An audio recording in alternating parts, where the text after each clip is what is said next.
Salamat po, Mr. President. Mr. President, I rise on a point of personal and collective privilege.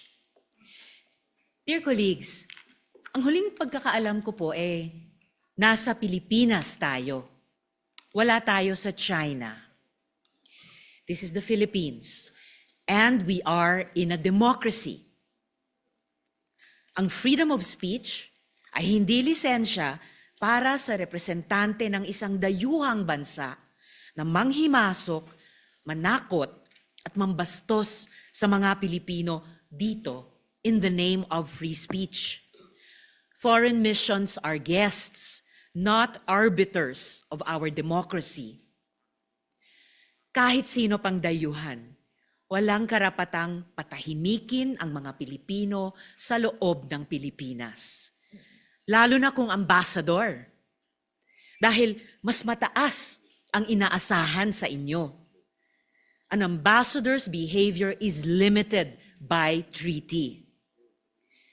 Even the Chinese Foreign Ministry spokesperson, Guo Jiakun, threatened Philippine officials on our very own soil, warning that they will pay a price for their words. The embassy has clearly violated Article 41 of the Vienna Convention on Diplomatic Relations, which mandates that foreign envoys must not interfere in the internal affairs of their host state. Censuring a Filipino official's internal discourse constitutes a breach of this protocol. Hindi nila pwedeng sabihin kung paano tayo dapat mag-isip at mamuna, lalo na kapag ang pinag-uusapan ay ang interes ng bayan at teritoryo natin. No embassy gets to decide who among Filipino officials is qualified to speak on Philippine interests. Sa mamamayang Pilipino tayo mananagot at hindi sa kinatawan ng ibang bansa. Pero ang Chinese embassy, hindi pa nakontento sa panghaharas nila sa atin sa laot. Kahit online, para silang may quota ng pambabastos laban sa representasyong ito. Malinaw na malinaw ang pangalan ko sa official Facebook page nila, Mr. President. Target rin nila si Commodore J. Tariela, si Senador Kiko Pangilinan, pati ibang Pilipinong hangad lamang ay magsabi ng mga katotohanang nangyayari sa ating karagatan.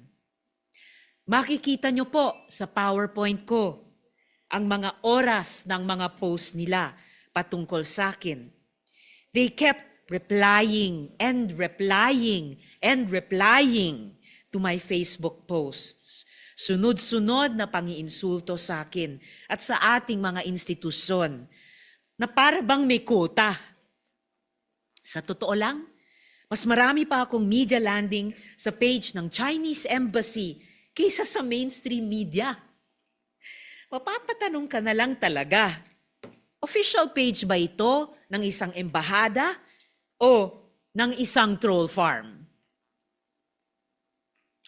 Operation na yan At yang kabit-kabit at coordinated attacks nila, matagal nang babala sa atin ng Armed Forces of the Philippines.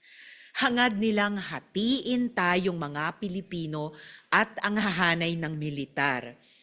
Guluhin ang isip ng taong bayan at pahinain ang loob natin sa West Philippine Sea. Kaya Mr. President, dear colleagues, nananawagan ako ng agarang investigasyon sa disinformation network na yan dito sa Pilipinas. Kapag mga sundalo at opisyal natin ang ginugulo, usapin na ito ng national security. Naniniwala ako na walang ganitong kalaking operasyon na para makapag-opinyon lang. Pati mga Pilipinong PR firms at content creators na nagpapadikta at nagpapagamit para ikalat ang mga kasinungalingan ng Chinese government dapat ring managot.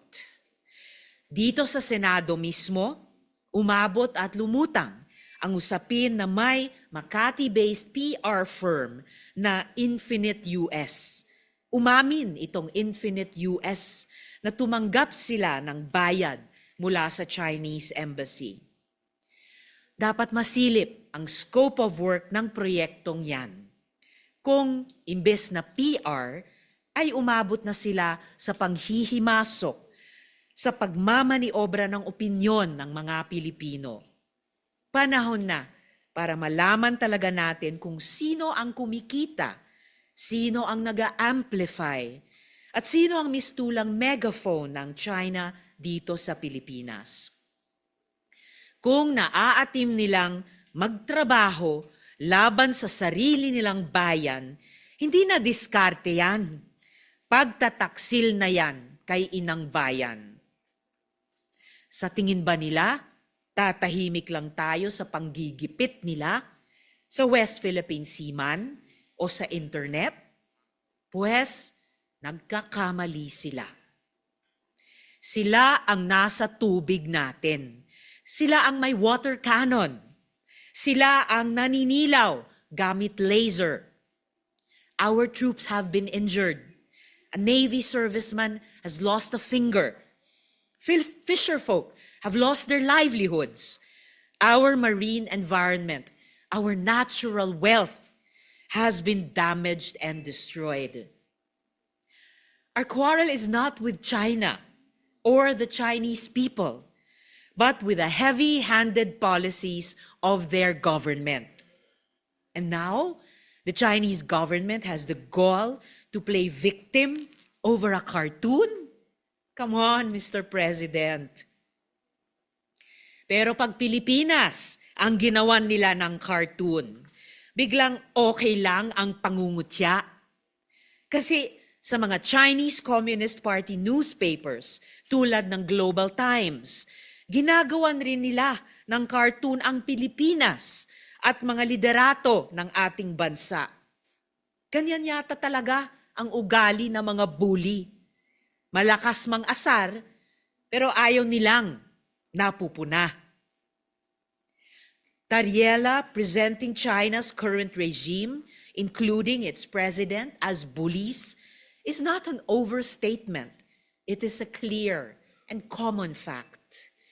Instead of taking accountability for their government's actions, the embassy has twisted and turned facts to suit their propaganda.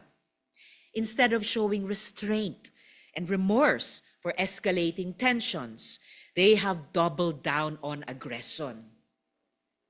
As 2026 began, the AFP already monitored a force of 13 Chinese vessels, comprising 3 PLA Navy warships, 6 Coast Guard cutters, and 4 maritime militia boats encircling Scarborough Shoal. As of January 2025-2026, the Armed Forces of the Philippines reported a swarm of 41 Chinese vessels, including Navy warships and maritime militia, actively trailing and harassing Philippine patrols. Their tactical focus has notably shifted from ramming government ships to directing their violence against our fisherfolk, effectively denying access to their traditional fishing grounds. Kaya sa Chinese Embassy, huwag niyong niloloko ang mga sarili ninyo na ang pamumuna ng mga Pilipino ay kung anumang political theater kuno o kung anumang sinubo na naman sa inyo na mga trolls ninyo. Kung naghahanap kayo ng katotohanan, eto, sasabihin ko sa inyo ang totoo. Chinese Embassy, kayo ang problema. Dahil sa tuloy-tuloy na pangaharas at panggigipit ng mga Chinese vessels ninyo sa mga Pilipino, kaming mga nasa loob ng tahanan namin ang hindi makakilos ng malaya. Mga Pilipino ang dapat nangunguna sa pagsisiyasat at pagpapaunlad ng oil at gas reserves sa West Philippine Sea na para sana sa murang kuryente, mas matatag na supply ng enerhiya at mas maraming trabaho. Pero dahil sa angas ng Chinese government, apektado ang negosyo, ekonomiya at dignidad ng Pilipinas. Yung mga isda na dapat nasa palengke natin, yung kabuhayang dapat nasa agrikultura natin, yung pagkain dapat nasa mesa ng pamilyang Pilipino, dapat hindi ibinabalato sa China. Panawagan ko rin po sa lahat ng ating mga kasamahan sa gobyerno, huwag po tayong matakot, huwag po tayong tumigil na magsalita at manindigan para sa ating inang bayan. We have the sworn duty to protect and defend the Philippines. At panawagan ko sa bawat Pilipino, maging mapagmatsyag, huwag tayong magpabola sa propaganda at kasinungalingan ipinapakalat nila. Alam kong hindi natatawaran ang dangal ng isang tunay na Pilipino. Kaya kapag may nakikita kayong paulit-ulit na script na ang tono ay magparaya na lang tayo sa Chinese government kuno, alam na natin kung ano yan. Pampahina ng loob at pangbabaluktot. Ginagamit nila ang demokrasya natin para lituhin at hatiin tayo bilang isang bansa.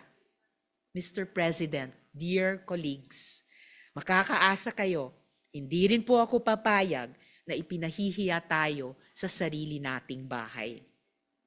Hindi natin o hindi tayo papatahimikin sa sarili nating demokrasya. Sa dagat man o sa social media, hindi natin tatantanan ang unti-unting panghihimasok ng Chinese government. Nasa Pilipinas tayo at dito, Pilipino ang nasusunod. Salamat po, Mr. President. Majority Leader.